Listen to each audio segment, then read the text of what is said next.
Here I have INFINIX Zero 3X552, and today I'm going to show you how to enter Fastboot mode on this device.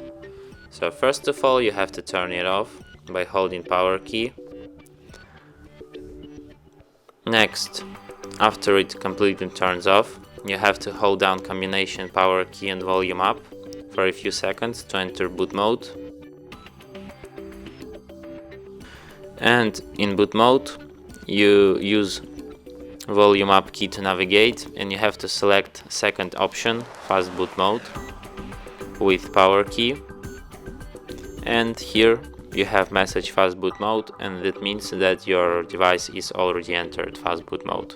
So to exit fast boot mode, you have to hold down power key for like 5 or 10 seconds.